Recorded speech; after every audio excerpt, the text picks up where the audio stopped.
Okay तो हम bones के बारे में पढ़ रहे थे। बोन्स में हमने जो है हमारी जो बैकबोन रहती है, रीढ़ की जो हड्डी रहती है, उसे हम देख रहे थे कि जो है हमारी किस तरह से बोन्स रहती है। सो ये जो है हमारा पूरा स्ट्रक्चर रहता है। जैसे सर्वाइकल हमने पूरा देख लिया था। उसके बाद थोरेसिक भी हमने कवर किया था, थोरेसिक एंड लंबर। ठीक है। तो थोरेसिक रहते हैं, इनका शेप जो है थोड़ा डिफरेंट रहता है। लंबर वर्टिब्रे जो रहते हैं वो 5 रहते हैं, जिनका शेप अगेन ऑल 5 वर्टिब्रेस का जो है थोड़ा डिफरेंट रहता है। राइट। उसके बाद जो है हमारा सेक्रम और कॉकिक्स आता है। बट यहाँ पे ये है कि मूवमेंट्स क्या है, स्पाइन है, वो हमें कौन कौन सी मूवमेंट्स दे रही हैं। तो वो तो हमें जनरल पता ही है कि इस बैकबोन की वजह से ही हम आगे झुक पाते हैं, पीछे को हो पाते हैं, साइड को हो पाते हैं, हम अपनी बॉडी जो है स्ट्रेट रख पाते हैं, हम चल पाते हैं अच्छे से। हम बहुत से फंक्शंस जो है ये बैकबोन जो है करने में हेल्प कर रही है। तो इसमें जो है flexion, extension, lateral flexion and rotation, side को घूमना है, तो वो सब करने में जो है हमें ये हेल्प करते हैं। ये पर्टिकुलर जैसे जो थोरेसिक में जो हमारी स्पाइन है, कॉस्टल पार्ट एंड स्टर्नम, वो wrist range of movement. Okay. And thoracic spine allows extensive movement, right. फिर lumbar spine allows extensive movement. जो हमारी ये मूवमेंट यहाँ पे दिख रही है पिक्चर में, तो ये मूवमेंट में जो है जो ये फंक्शन हम कर रहे हैं उसमें कौन सी जो स्पाइन है, कौन सी वर्टिब्रा जो है वो किस तरह से हेल्प। ठीक है। तो यहाँ पे lumbar spine allows extensive movement. ठीक है। तो जब हम इस तरह से रोटेशन कर रहे हैं तो उस पार्ट पे जो है लंबर रीजन जो है हमारा नीचे वाला जो रीजन रहता है, उसमें लीस्ट एक्सटेंसिव मूवमेंट होती है, तो वो रीजन हमारा ज्यादा हेल्प नहीं करता है। जो ऊपर का थोरेसिक स्पाइन का जो रीजन है, ये जो है हमारा एक्सटेंसिव मूवमेंट करने में हेल्प करता है। ठीक है। अब अगर हम खुद ही अपनी बैक को हम थोड़ा हिला के देखें तो हम देखेंगे कि नीचे वाला पार्ट जो है हमारा वो नहीं ज्यादा मूव करता है रोटेशन, रोटेटरी मूवमेंट करने के लिए। लेकिन ऊपर वाला पार्ट जो है हमारा मूव करता है। अगर हमें नीचे वाले को भी पूरा रोटेट मतलब मूव करना है तो हमें फिर अपनी लेग्स से जो है मूव करना पड़ता है। Right. So these are few movements हैं। उसके बाद सेक्रम एंड कॉकिक्स है। हमने देखा था कि सेक्रम एंड कॉकिक्स जो है ये फ्यूज्ड बोन्स हैं। सेक्रम में जो है is formed by fusion of 5 vertebrae. तो यहाँ पे जो 5 वर्टिब्रे हैं हम वी कैन ऑब्जर्व 1 2 3 4 5। सो यहाँ पे 5 वर्टिब्रा जो है वो आपस में मिलके उन्होंने फिर एक बोन बना दिया, दैट इज कॉल्ड सेक्रम। और सेक्रम हमने पेल्विक जब हमने बोन्स पढ़ी थी पेल्विस की, तो वहां पे भी हमने सेक्रम देखा है बहुत अच्छे से। ठीक है। सो यहाँ पे भी ये सेक्रम बोन यहाँ पे है, which is the lower part of the second lower part of the spinal column. So superiorly it articulates with the L5, क्योंकि L5 के नीचे से ये शुरू होता है। लंबर का 5th जो वर्टिब्रा है वहां से फिर जो है सेक्रम शुरू होता है। And inferiorly it connects with the coccyx. ऊपर जो है L5 है इसके, और नीचे जो है यहाँ पे ये कॉकेक्स शुरू होता है। राइट। एंटीरियरली मतलब एंटीरियर साइड, अंदर की तरफ, जो हमारी बॉडी के अंदर की तरफ है वो इसका एंटीरियर साइड बनेगा।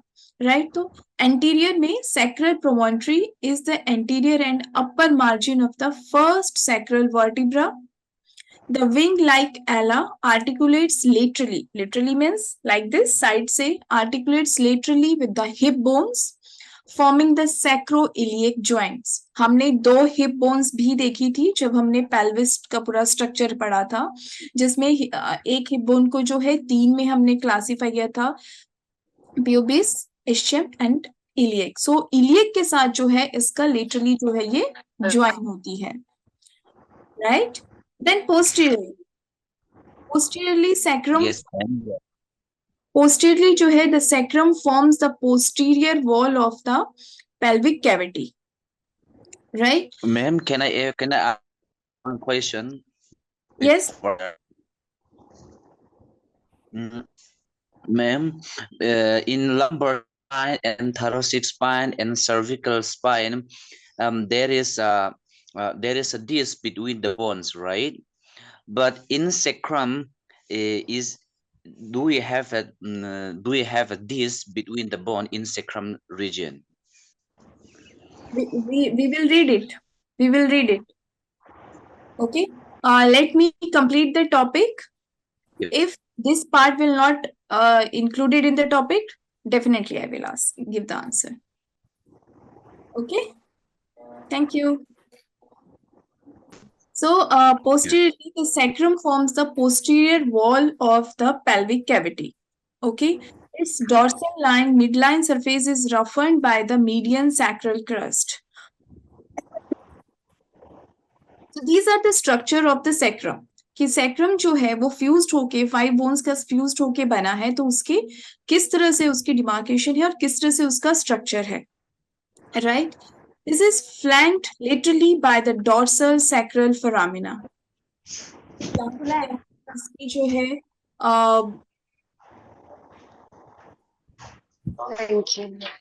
how it is. This is the sacrum bone. This is the anterior view. So this is the second canal in between, क्योंकि ऊपर से ही ये कंटिन्यूशन है इसका. ये जो यहाँ पे फ्लैंक शेप्ड है, इट इज कॉल्ड एला. ओके, और इसको जो है बॉडी बोला गया है. And here it is the superior articular surface, right? This is sacrum, sacred canal, जो ऊपर से नीचे तक जो है इसका कॉन्टिन्यूशन है. डॉर्सल सैक्रल फोरामिना, जो यहाँ पे ये स्पेसिस है, these are the dorsal sacral foramina.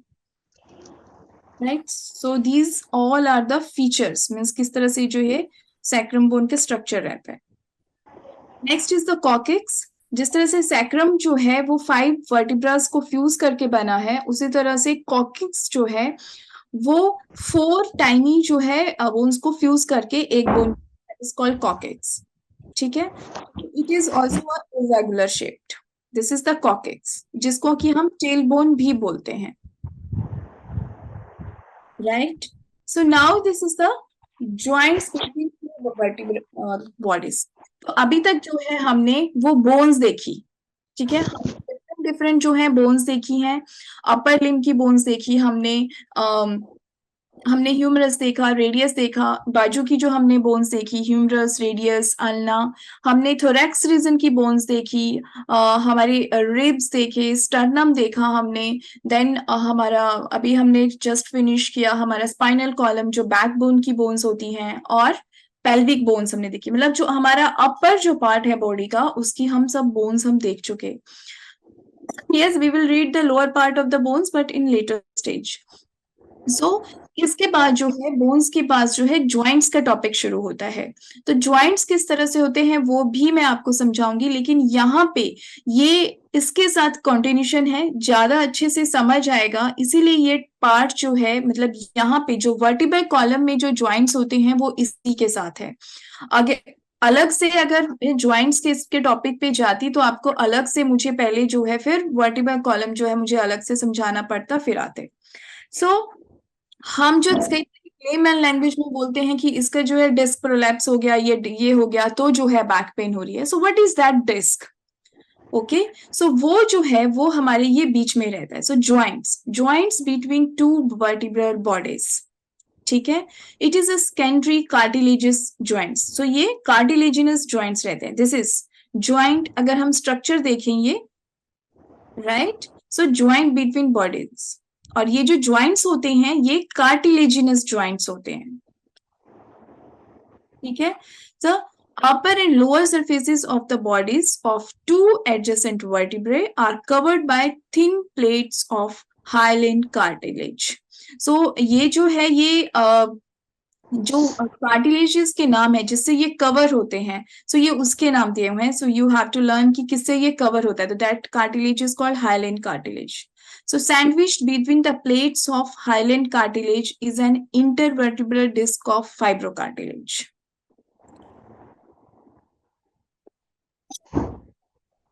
ठीक है?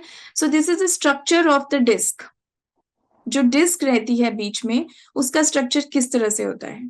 So this is nucleus pulposus, annulus fibrosus, so intervertebral disc. So जब हैमरेज होता है, जब डिस्क प्रोलैप्स रहता है, सो ये जो न्यूक्लियस पल्पोसिस होता है, ये जो है आउटवर्ड आ जाता है और नर्व को प्रेस करता है, जिसकी वजह से जो है वहां पे पेन होता है। So each disc consist of a peripheral part, two parts में इसको डिवाइड किया गया है, peripheral part and central part.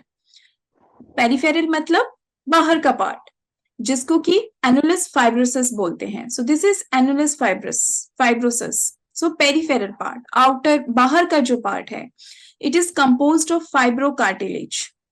मतलब ये जो किससे बना हुआ है? फाइब्रोकार्टिलेज से, मतलब thread like structure. Central part जो बीच का पार्ट है, सर न्यूक्लियस पल्पोसिस, जिसे हम न्यूक्लियस पल्पोसिस बोलते हैं। अ मास ऑफ जिलेटिनस मटेरियल, मतलब एक जिलेटिन की तरह एक मटेरियल रहता है ये, which is made up of water, collagen and chondrocytes. तो ये जिससे बना होता है, सेंट्रल पार्ट जो न्यूक्लियस रहता है, उसमें वाटर, कोलेजन एंड कॉन्ड्रोसाइट्स रहते हैं। ठीक है। नाउ डिस्क, अगर हम डिस्क की बात करें, so this is a disc, these are the joints, जो कि जॉइंट्स भी बना रही हैं और ये बहुत से फंक्शंस भी देती है बैकबोन को। We will read. तो ये जो डिस्क है, there is no disc found between C1 and C2 और इन द सैक्रम और कॉकेट्स। ठीक है। Now I'll again go to the first C1 and C2. हमने कैसे पढ़े थे C1 और C2? उनका ज्वाइंट भी हमने देखा था। C1 जो है उसे एटलस बोलते हैं और C2 को जो है बोलते हैं। ठीक है। देखो, this is Atlas and axis, C1 and C2। जब यहाँ पे ज्वाइन हुए हैं, तो ये यहाँ पे जो है यहाँ से जो है ये ज्वाइन हुआ है, यहाँ पे कोई भी जो है डिस्क नहीं है बीच में। तो हम ये स्ट्रक्चर याद रख सकते हैं कि there is no disc between C1 and C2, right. और दूसरा है हमारे sacrum and coccyx. Very simple, हम इनका स्ट्रक्चर देख के ही कि ये जो है फ्यूज्ड हो चुकी है, आपस में फ्यूज हो चुकी है, बीच में कोई गैप नहीं है। So there is no drops डाल है, और पूरा जो कॉकेक्स है उसमें बीच में कोई डिस्क नहीं है, इसीलिए वहां पे मतलब वो फ्यूज होगी आपस में, लेकिन उनका कोई मूवमेंट। ओके, सो ये हमको याद रखना है, जो डिस्क है वो C1 C2 मतलब सर्वाइकल में है, लेकिन C1 और C2 में नहीं है, और दूसरा सैक्रम और कॉकेक्स में नहीं है। ठीक है। और इनके फंक्शंस क्या होते हैं? जो ये डिस्क है, ये हमें फंक्शन प्रोवाइड के, बिना बात के तो उधर पे ये नहीं आ गई है कि ठीक है उसको बीच में आना था तो आ गई। देयर इज अ फंक्शन, क्योंकि अगर वो बीच में नहीं होती तो हमारी जो पूरी बैकबोन है वो ऐसी हो गई होती, पूरा स्ट्रेट, तो फिर आपकी मूवमेंट कैसे होता? Okay, so it's a very very important functions. इसकी वजह से forward bending, backward bending, lateral bending, twist करना है, एक्सटेंशन करना है, सो ये सब जो है इंटरवर्टेब्रल डिस्क के फंक्शन है। allows the vertebrae to move forward and backward, flexion and extension हम जिसको बोलते हैं। ठीक है। serves as shock absorbs when the it serves as shock absorbers when the load on it suddenly increase। कई बार jump एकदम से सडनली जंप करते हैं या एकदम से कुछ एक्सीडेंट या कुछ होता है, तो it's a shock absorber. So this is, जब मैंने जब थोड़ी देर पहले बताया कि जो न्यूक्लियस है, जो हम बोलते हैं कि पेन जो है रेडिएट होती है, so this is one thing, disc prolapse. So sometimes annulus fibrosis ruptures, okay, so allowing the nucleus, क्योंकि जो डिस्क है उसका जो आउटर पार्ट है वो रप्चर होकर के जो वहां पे जो है उसका जो अंदर का जो न्यूक्लियस है वो बाहर आ जाता है। ठीक है। इस पिक्चर में आप बहुत अच्छे से देख सकते हो कि ये बाहर आके जो है यहाँ पे प्रेशर क्रिएट करेगा। Sometimes annular fibrosis ruptures, allowing the nucleus pulposus to herniate and protrude into the vertebral canal, where it will press on the spinal nerve roots or the spinal nerve or even the spinal cord itself. ठीक है, क्योंकि ये वहां पे press करेगा, जो spinal जो nerves ऊपर से आ रही हैं, नर्व रूट्स को, स्पाइनल नर्व को, या फिर स्पाइनल कॉर्ड को जो पूरा प्रेस करेगा। तो अगर वो प्रेस हो रहा है तो आपकी नर्व या फिर नर्व रूट्स जो हैं वो ऑटोमेटिकली प्रेस हो रही हैं, जिसकी वजह से क्या होता है कि कुछ भी अगर हमें प्रेशर है तो पेन रेडिएट होता है। So that is the reason कि हमें जो है पेन जो है वहां पे फील होता है और रेडिएट होता है नीचे लेग्स को जो है वो, थाइस को या फिर टिल काफ मसल्स या only in the hip region जो है पेन फील होता है। राइट, आई थिंक जिसने मुझसे क्वेश्चन पूछा था उनको आंसर मिला है।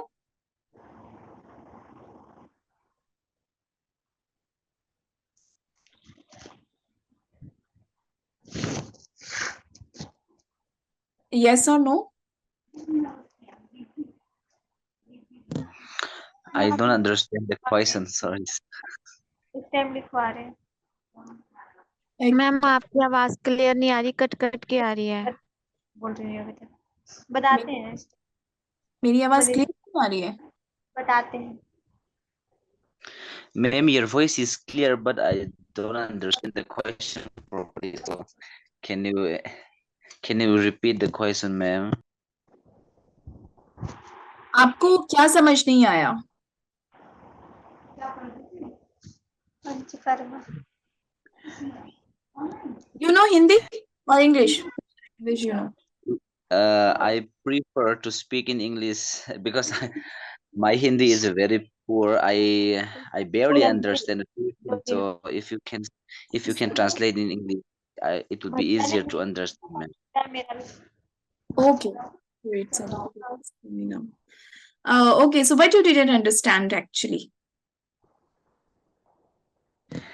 I don't know Hindi, that's why, ma'am. कभी Okay. 11 बजे जल्दी, कभी 4 So, बजे जल्दी, because in this class, majority of students they know Hindi, so I'm translating it in Hindi, and don't worry, all of the notes are in English. You can read, and if you again you are stuck somewhere, you can ask, group or you can ask a doubt in the class, or you can message something you can do, right? So here your question was, there is disc in the sacrum and coccyx. Yes, there is no disc in the sacrum and coccyx because those are the fused bones.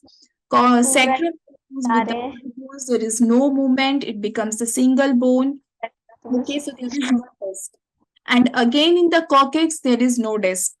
And with disc, if we think about the disc in C1, जहाँ से हम करते हैं वही सब बताते हैं। sorry, this is I think who don't know whose number is Vivo 1724. No name is तो ये पता है, meeting there. Please switch off. ये सब बताते हैं। वो बोलते हैं कि जो इसमें बताते हैं वो सब तो हम लोग जानते हैं, मतलब कि यही सब अच्छे से बताते हैं। Very interesting actually, no? I should be quiet for some time. ये जो किसका Vivo है 1724, आप म्यूट कर दीजिए, then you can talk very in very nicely. Hello, Vivo 1724, किसका है ये?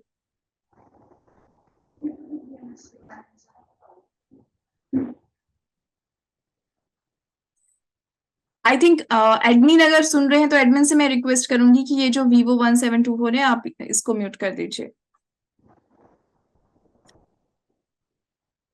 Okay, fine. So this is about the discs in vertebral column between C1 and C2. There is no disc.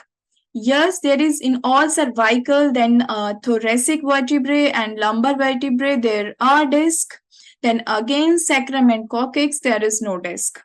And this disc perform a major role in different functions: flexion, extension, rotation, all the things.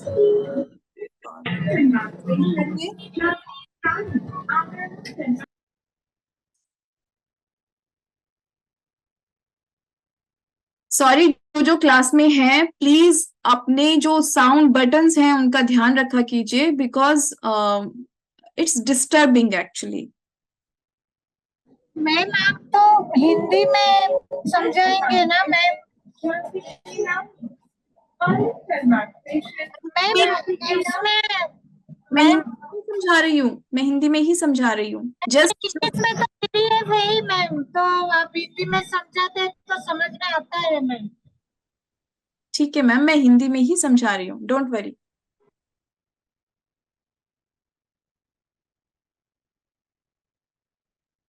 Ma'am एक छोटा सा question था, जैसे कि हमारी backbone की back side जो नेक के नीचे शोल्डर के बिल्कुल टच में जो हल्की सी दर्द निकलती है और वो शोल्डर से लेके बाजू तक पूरी आती है और जिससे नेक में भी प्रॉब्लम आती है, वो किस चीज की दर्द होती है? ओके, आप अपना अगर वीडियो ऑन करोगे और मुझे समझाओगे कि कहाँ जैसे आप दर्द की बात कर रहे हो और रेडिएट होती है, so it's good for me.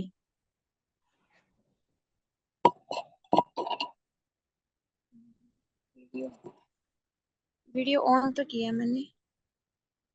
Okay, आप कह रहे हो कि यहाँ पे दर्द आती है। यस मैम, वीडियो कर रही हूँ। आपका आ रहा है मुझे वीडियो, आप बताइए।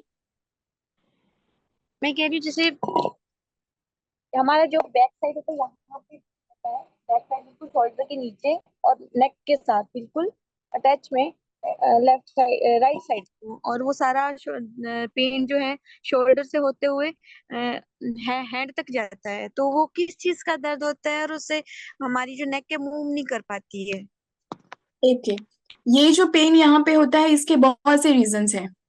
ठीक है, सबसे पहले तो हमें ये देखना है कि वहां पे जो है वो जो पेन है वो ओनली मसल की वजह से है, मसल टाइटनेस अगर वहां पे हो गई है, या फिर बोन्स में जो है कहीं कोई ऑस्टियोफाइट्स वगैरह तो नहीं आ गए हैं। क्योंकि अगर बोन्स में कुछ ऑस्टियोफाइट्स या कुछ आ जाएं तो उसकी वजह से भी क्या होता है कि आपका जो नर्व्स वगैरह प्रेस होती हैं और स्वेलिंग आती है, वहां पे टेंडर पॉइंट्स बनते हैं। और फिर क्या, और दूसरा के जो हमारे मसल्स जो है पूरा, अगर हम जब मसल्स पढ़ेंगे या पढ़ेंगे तो हमारी पूरी मसल्स नीचे तक हमारी अटैच रहती हैं। ठीक है, तो अगर हमारी मसल वीक है, यहाँ पे हमारा पोस्चर जो होता है, इसके पहले तो रीजंस हैं। जब हम सर्वाइकल डिजीज या सर्वाइकल प्रॉब्लम्स पढ़ते हैं तो हमारा पोस्चर जो है रॉन्ग रहता है। उस रॉन्ग पोस्चर की वजह से, सपोज हमारा टेबल पे रॉन्ग पोस्चर है, हमने कुछ हैवी लोड किया, हमारा चलने का पोस्चर रॉन्ग है, या फिर हमारी बिल्कुल भी एक्टिविटी नहीं है वहां पे, तो उसकी वजह से क्या है, हमारी मसल्स जो है, मसल्स टेंडन्स वहां पे सब जो है वो वीक हो जाते हैं और अपना जो फंक्शन है वो प्रॉपर नहीं कर पाते। तो उसमें आप अगर थोड़ा सा नेक से नीचे भी जा रहे हो तो नीचे स्कैपुला तक वो ज्वाइन है, क्योंकि बैक में जो मसल्स हैं वो पूरे इंटर रिलेटेड हैं। तो नीचे स्कैपुला तक आपको पेन जाएगा। ठीक है, स्कैपुला तक पेन होगा। एंड समटाइम्स जो है आपको अपने साइड ऑफ द ब्रेस्ट में भी पेन फील होगा and it will radiate till hand. ठीक है, अगर हम पालपेट करेंगे, सो इट्स बिकॉज ऑफ हमारे जो मसल्स और वहां पे जो पूरा टेंडन्स है वो वीक हो गए हैं। तो सबसे पहले तो उनको हमें स्ट्रेंथ देनी होती है, देयर आर पर्टिकुलर एक्सरसाइजेज होती है उनके लिए कि उनको हमें स्ट्रांग बनाना होता है एंड चेक करना होता है कि अगर वहां पे स्वेलिंग या कुछ है तो हमें स्वेलिंग को भी पेसिफाई करना होता है। और हमें फिर अगर कोई डायग्नोस फर्दर उस पे जाना है, हमारे बोन्स में जैसे सर्वाइकल जो बोन्स हैं, वर्टिब्रास हैं हमारे, कहीं उनपे कुछ ऑस्टियोफाइट्स तो नहीं आ गए हैं, सो वो हमको चेक करना होता है। वहां पे डीजनरेटिव प्रोसेस तो नहीं शुरू हो गया है, so that we have to check. और उस तरह से फिर भी बहुत सा लंबा है कि क्या क्या रीजंस हो सकते हैं। So it's in all together a different concept. Okay okay, thank you ma'am.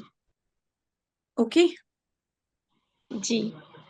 So next point जो है इसमें दैट इज लिगामेंट्स।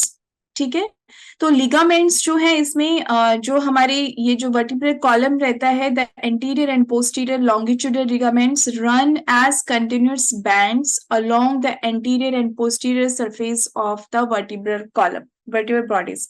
मीन्स ये जो है बहुत दोनों साइड एंटीरियर और पोस्टीरियर, आगे भी और पीछे भी जो है एक बैंड की तरह जो है ये ऊपर से नीचे तक जो है कंटिन्यू चलता है, जो लिगामेंट्स होते हैं, क्योंकि लिगामेंट्स जो हैं वो हमें चाहिए वहां पे ज्वाइन हो रही है जो सारे वर्टिब्रास हैं आपस में, तो आपस में वो ज्वाइन हो रहे हैं, वी नीड लिगामेंट्स।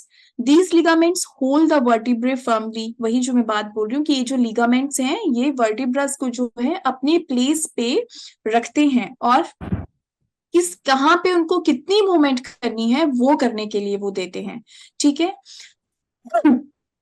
क्योंकि अगर ये लिगामेंट्स नहीं होंगे तो हम हो सकता था कि हमारी बॉडी जो है वो पूरा रोटेशन हो जाती, बट इनको ये बोन्स को बताते हैं कि आपको जो है यहाँ तक इतनी रोटेशन करनी है, इतनी मूवमेंट करनी है। And there is a synovial joint between the superior and inferior articular processes that joins two vertebral arches. ठीक है, वहां पे that is called synovial joint, जिसको बोला गया है जो आपका जो है सुपीरियर और इंफीरियर आर्टिकुलर प्रोसेसेस। जब हमने वर्टिब्रा पढ़े तो हमने उसमें जो है आर्टिकुलर प्रोसेसेस भी पढ़े जहां पे जॉइंट्स होते हैं, ठीक है। तो जो साइनोवियल जॉइंट्स हैं ये जो है उनको ज्वाइंट करते हैं। The articular faces are covered with hyaline cartilage and surrounded by a capsule. It's the name of the cartilage. There are few other ligaments जो बीच में हैं जो उनके नाम से interspinous ligament connects two spines, जो वर्टिब्रास में जो स्पाइन ब्रेसे हैं, तो ये जो है दो स्पाइंस को, जो ऊपर का भी वर्टिब्रा का स्पाइन है और नीचे का भी, उनको कनेक्ट करते हैं, ठीक है। क्योंकि कोई भी चीज जो है वो हमारा जो वर्टिब्रल कॉलम है वो हवा में नहीं लटकी हुई है, दे आर कनेक्टेड, सो उनको कनेक्ट करने के लिए कुछ तो चाहिए। सो ये जो लिगामेंट्स हैं वो उनको कनेक्ट कर रहे हैं, तो कौन सा लिगामेंट कहाँ पे कनेक्ट कर रहा है वो उस तरह से जो है नाम दिया गया है। लिगामेंटम फ्लैवम कनेक्ट्स टू लेमाइने, ठीक है। अब आपको ये समझने के लिए अगेन आपको जो है वर्टिब्रा के स्ट्रक्चर पे जाना पड़ेगा कि कौन कौन से नाम कहाँ पे दिए गए और उनको किस तरह से लिगामेंट कनेक्ट करते हैं। Supraspinous ligaments connects to spine tip, ठीक है। जो टिप्स हैं वो जो ये सुप्रास्पाइनस लिगामेंट्स हैं ये जो टिप्स को भी कवर कर रहा है, ऐसा नहीं है कि टिप्स जो है वो अनकवर्ड है बाहर में, उसको भी लिगामेंट्स ने कवर किया हुआ है, ठीक है। Intertransverse ligament connects to transverses, जो ट्रांसवर्सेस स्ट्रक्चर हमने वर्टिब्रा में पढ़ा, सो इट जो उसको कनेक्ट करता है that is called intertransverse ligament. There is one ligament nuchae, ठीक है, इट्स वेरी स्पेशल लिगामेंट क्योंकि ये बड़ा भी होता है, ठीक है, और ये स्प्रेड रहता है। So it is in the cervical region में ये रहता है। Supraspinous and interspinous ligaments are thickened to form the strong ligament nuchae, और ये काफी स्ट्रॉन्ग रहता है ये जो लिगामेंट न्यूके है। It extends from the external occipital, मतलब ये यहाँ से शुरू होता है जहां पे ये हमारी स्कल बोन है, सो ऑसिपिटल जो है हमारा नीचे रहता है, सो यहाँ से ये शुरू होता है protuberance of the skull to the spine of the 7th cervical vertebrae, ठीक है। तो जहां पे सर्वाइकल वर्टिब्रे हमारे फिनिश हो रहे हैं, C7 जहां पे फिनिश हो रहा है ये वहां तक एक्सटेंड होता है। So its anterior border is strongly attached to the cervical spine in between. This is the anterior border. जो हमारी बॉडी की तरफ होता है वो हमेशा एंटीरियरली होता है। सो एंटीरियर जो है इसका वो जो सर्वाइकल स्पाइन्स हैं उनके बीच में जो है ये अटैच रहता है। C1 to C6 is covered by this strong ligament, that's why they are not felt subcutaneously, ठीक है। इसीलिए जब हम उनको कोशिश करते हैं कि हमारी जो नीचे की जो बैकबोन है उसे हम फील कर सकते हैं, लेकिन हमारे जो ऊपर की जो बैकबोन है उसको हम नहीं फील कर पाते because of this ligament, right. This is about the backbone vertebral column. So backbone के जो ज्वाइंट्स हैं वो भी मैंने इसी में कवर किया। नाउ पर्टिकुलरली ज्वाइंट्स हम उसमें मूव आउट करेंगे, ठीक है। तो मैं अभी इसको यहाँ पे स्टॉप शेयर करती हूँ बिकॉज मैं दूसरा स्लाइड शेयर करूंगी अभी। दिस इज अबाउट ज्वाइंट्स, ठीक है। सो ज्वाइंट्स में क्या है आपका ज्वाइंट क्या है? Is a gap presented between the articular surfaces, right. तो इसमें क्या रहता है? दिस इज आर्टिकुलर सर्फेसेस, मतलब जो पार्ट है वहां पे जो ज्वाइन हुआ है, कार्टिलेज है वहां पे, कैप्सूल है एंड लिगामेंट्स हैं, right. So articular head, there are few terminologies जो हमारे ज्वाइंट्स में हमें देखने को मिलती हैं। आर्टिकुलर हेड मतलब जहां से वो ज्वाइंट रहता है, articular cavity and hyaline cartilage, cartilage जो रहते हैं वहां पे, ठीक है। आर्टिकुलर कैप्सूल, आर्टिकुलर कैप्सूल जो है वो दो में है, आउटर जो है, आउटर और इनर है। आउटर जो है वो फाइब्रस लेयर होती है और इनर जो है वो साइनोवियल लेयर होती है, जो कि वहां पे लुब्रिकेशन और वहां पे जो है मूवमेंट करने में जो है वो हेल्प करती है, राइट। सो डिफरेंट लिगामेंट्स वहां पे होते हैं हमारी ज्वाइंट में। मेनिस्काई एंड डिस्क हमारे ज्वाइंट में रहती हैं, जो कि जो ज्वाइंट कैविटी है, जो पार्ट्स हैं, उनको जो है डिफरेंशिएट करती है। This is one terminology. Articular lips extend the articular cavities, जो हमने देखा कि जो आर्टिकुलर कैविटीज हैं उनको डिफरेंशिएट करेगा आपका मेनिस्काई और डिस्क। सो आगे फिर उनको जो और एक्सटेंड में जो होता है उनके फंक्शन के लिए, दैट इज आर्टिकुलर लिप्स रहता है। बर्से टेंडन्स रहते हैं, बर्से जो रहती हैं, दीज आर बर्से एंड टेंडन्स वहां पे रहते हैं। सो वो क्या करते हैं, मीन्स प्रोटेक्शन देते हैं, जो हमारा ज्वाइंट होता है उसको प्रोटेक्शन देते हैं। तो जो ये इस तरह से शीट लाइक स्ट्रक्चर होती है, एक पाउच मतलब सैक लाइक स्ट्रक्चर होते हैं, जो ये जो बरसे होते हैं इनको सैक लाइक, जो आपको कुशन कवरिंग और वहां पे ज्यादा फ्रिक्शन ना हो, तो उससे जो है हमारे ज्वाइंट्स को प्रोटेक्शन देते हैं।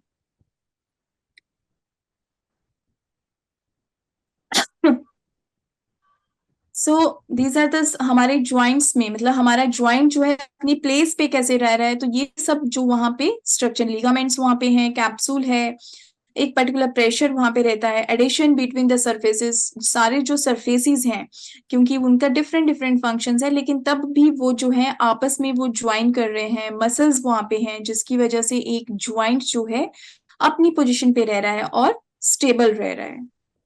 Then comes the classification of joints, की डिफरेंट टाइप्स ऑफ ज्वाइंट्स कौन कौन से हैं हमारी बॉडी में, ठीक है। सो अभी मैं सिर्फ सुपरफिशियल बताती हूँ, फिर नेक्स्ट क्लास में ही हम थॉरोली इसको शुरू करेंगे। सुपरफिशियली जो है क्लासिफिकेशन ऑफ ज्वाइंट्स जो है वो तीन तरह के हैं, यूनिएक्शियल, बाईएक्शियल एंड मल्टी एक्शियल, ठीक है। यूनिएक्शियल मींस जो ज्वाइंट्स जिनका मूवमेंट जो है वो पर्टिकुलर एक प्लेन की तरफ रहेगा, ठीक है, उनको हम यूनिएक्शियल ज्वाइंट बोलेंगे। बाईएक्शियल ज्वाइंट जिनका मूवमेंट जो है टू साइडेड रहेगा, that is biaxial joint, right, biaxial joints. And multi axial joints जिनका जो मूवमेंट्स जो है वो ज्यादा डायरेक्शंस में रहता है, इवन रोटेशन में भी रहता है, so those are called multi axial joints. तो इस तरह से जो है हमने ज्वाइंट्स का जो है वो क्लासिफिकेशन किया हुआ है। फर्दर इनमें डीप क्या क्लासिफिकेशंस हैं, कौन कौन से ज्वाइंट्स जो हैं वो यूनिएक्शियल, बाईएक्शियल, मल्टी एक्शियल होते हैं, will see in the next class, ठीक है। I think that will be fine. बहुत से चैट्स आए हैं, क्या है? Okay, thank you. बहुत जल्दी लिख देते हो भाई, अब जब क्लास खत्म होने लगती है।